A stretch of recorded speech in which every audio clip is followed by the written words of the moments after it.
तारीख थी 31 जुलाई, साल था 2019 और वक्त हो रहा था सुबह के 5 बजे के आसपास का, जब एक किसान को बेंगलुरु के केम्पेगौड़ा इंटरनेशनल एयरपोर्ट के पास सड़क पर एक महिला पड़ी हुई दिखाई देती है।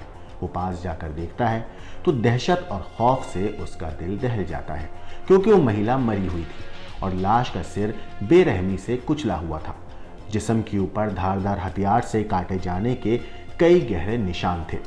किसान ने बेंगलुरु पुलिस को कॉल किया और महिला की लाश मिलने की इत्तला दी। लाश पर ब्रांडेड कपड़ों को देखकर पुलिस ने अंदाजा लगाया कि महिला किसी अच्छे घर से ताल्लुक रखती होगी। लाश के पास ही कुछ ईंटें मिली थीं, जिन पर खून के निशान देखकर साफ पता चल रहा था कि उस महिला के सिर को इन्हीं ईंटों से कुचला गया है। लाश की पहचान करना तकरीबन नामुमकिन था। ऐसे में पुलिस ने लाश के कपड़ों को ही जरिया बनाया अपनी जांच शुरू करने का। पुलिस को जब कॉल आई थी और जब वो मौका वारदात पर पहुंचे तो उन्हें अंदाजा नहीं था कि ये वारदात सुलझाने में उनको बहुत मेहनत लग रही है और ये केस इतना पेचीदा होगा, उन्हें इस बात का भी बिल्कुल अंदाजा नहीं था। लेकिन बस ये केस सुलझेगा इत्तेफाक से, ये उन्होंने कभी अपने सपने में भी नहीं सोचा था। इस हाई प्रोफाइल हत्याकांड के लिए तकरीबन 20 पुलिसकर्मियों की एक स्पेशल टीम बनाई गई। फॉरेंसिक टीम ने मौका वारदात पर देखा कि जिस जगह वो लाश मिली थी वहां एक कार के टायर के निशान बने हुए थे।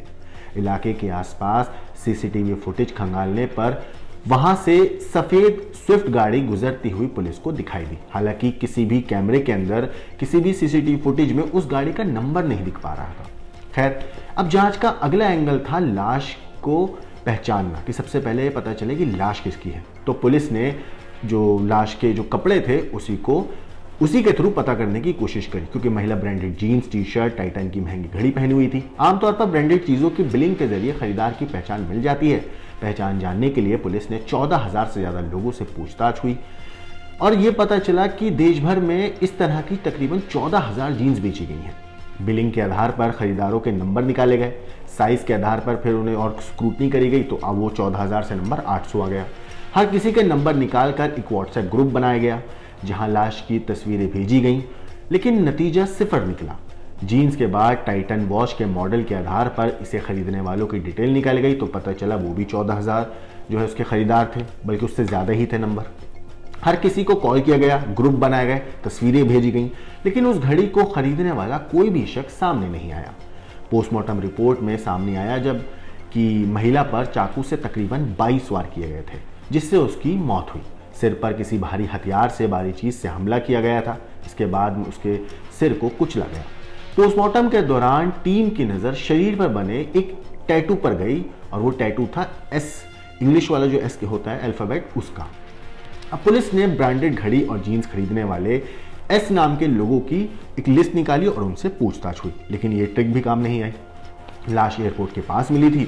ऐसे में पुलिस ने अंदाजा लगाया कि या तो ये महिला यहां तक सफर करके पहुंची होगी या यहां से सफर पर निकली होगी, लेकिन जांच में ऐसे किसी पैसेंजर का नाम नहीं मिला जिसकी उस रोज फ्लाइट मिस हुई हो, जिसका नाम एस से शुरू हुआ। बहरहाल पुलिस अज्ञात लाश की पहचान हासिल करने में जुटी हुई थी। इसी बीच एक मुखबिर से उन्हें जानकारी मिली कि महिला का कत्ल उसके पति ने किया है और जो पति है वो नॉर्थ इंडिया से ताल्लुक रखता है। इसके बाद पुलिस उस शख्स से पत्नी की हत्या कर लाश एयरपोर्ट के पास फेंकी है नहीं फेंकी है पता करने के लिए पुलिस ने मुखबिर की निशानदेही पर नॉर्थ इंडिया जाकर उस शख्स को गिरफ्तार किया।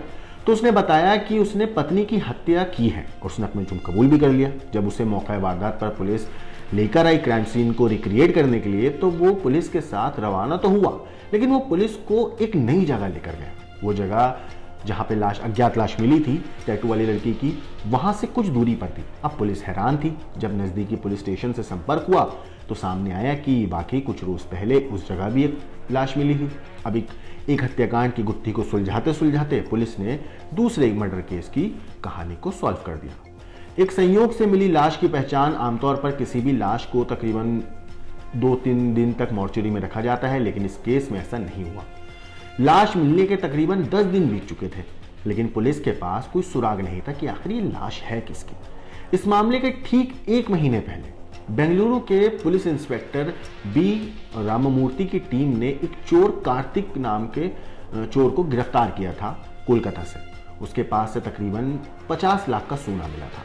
कोलकाता पुलिस चाहती थी कि उस चोर की remand Bengaluru police Kolkata police को सौंप दे और इसी सिलसिले में कोलकाता पुलिस ने इंस्पेक्टर रामामूर्ति को तकरीबन 1 महीने तक कई बार लगातार कॉल किए, लेकिन अज्ञात लाश के उस केस में इंस्पेक्टर रामामूर्ति व्यस्त थे, कोई भी कॉल वो रिसीव नहीं कर रहे थे। इसके बाद अगस्त 2019 में कोलकाता के new model town police station से बेंगलुरु के इंस्पेक्टर रामामूर्ति को फिर से कॉल गया, लेकिन इस बार उन्होंने झल्लाहट से गुस्से में वो कॉल रिसीव कर लिया। दोनों ने पहले मुद्दे पर बात करी, फिर इंस्पेक्टर रामामूर्ति ने बहुत आराम से, बहुत प्यार से उनसे माफ़ी मांगी और कहा कि मैं एक केस में उलझा हुआ हूँ और इसी वजह से मैं कॉल नहीं उठा पा रहा था। उनका जो जवाब था वो काफ़ी वाजिब था। कारण उन्होंने कहा कि बीते 10 दिनों से वो एक महिला की लाश मिलने से व्यस्त चल रहे हैं जिसकी कोई पहचान नहीं मिल रही है।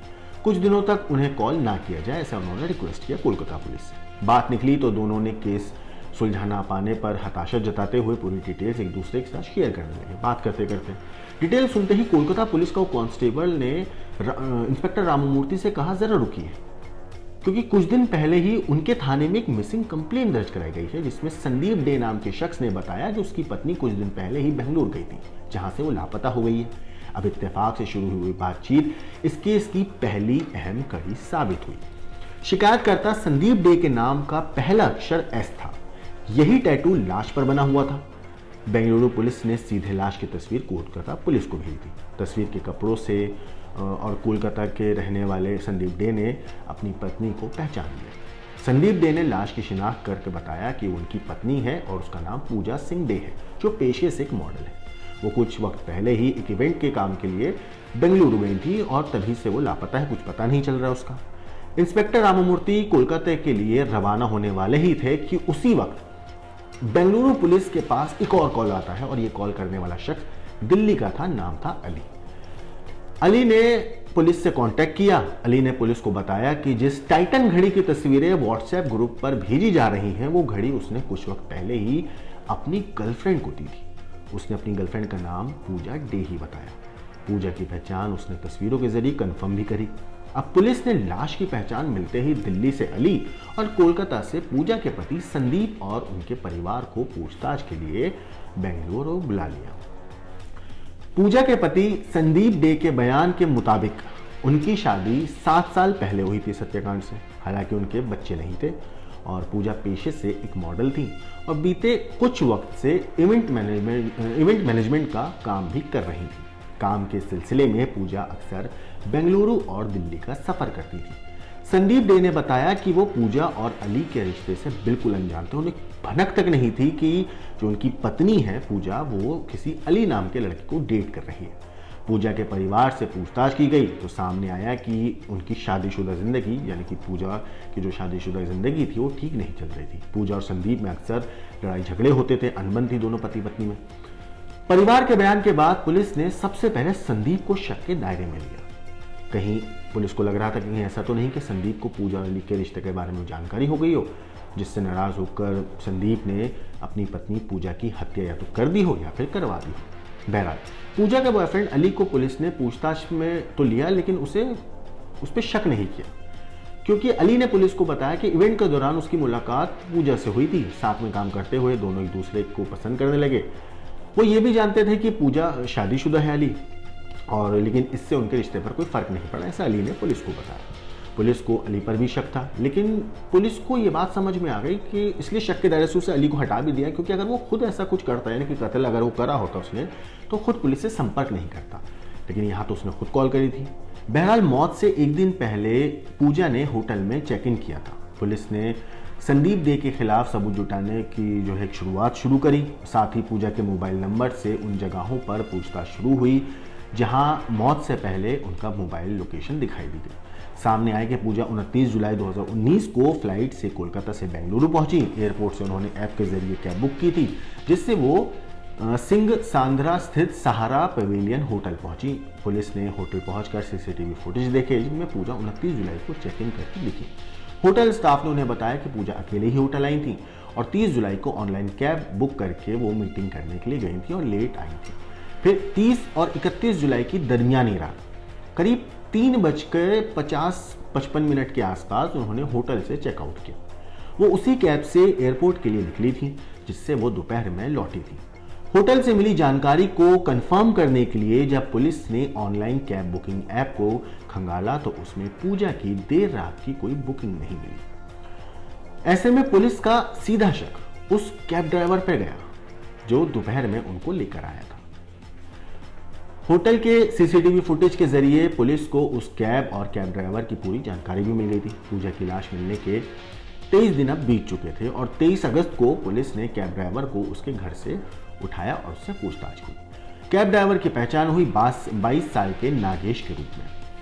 पुलिस के सामने जब पुलिस ने उससे पूछताछ करी तो नागेश ने कुछ नहीं बोला, बात को घुमाता रहा। लेकिन जब पुलिस ने सख्ती से पूछताछ करी तो सख्ती के आगे नागेश ने पूजा की हत्या करने की बात कबूल कर ली। कैब ड्राइवर ने बताया कि देर रात पूजा को लेने वो पहुंचा था। नागेश के इकबाल जुर्म के अनुसार 30 जुलाई की दोपहर को पूजा ने ऑनलाइन ऐप के जरिए कैब बुक की थी।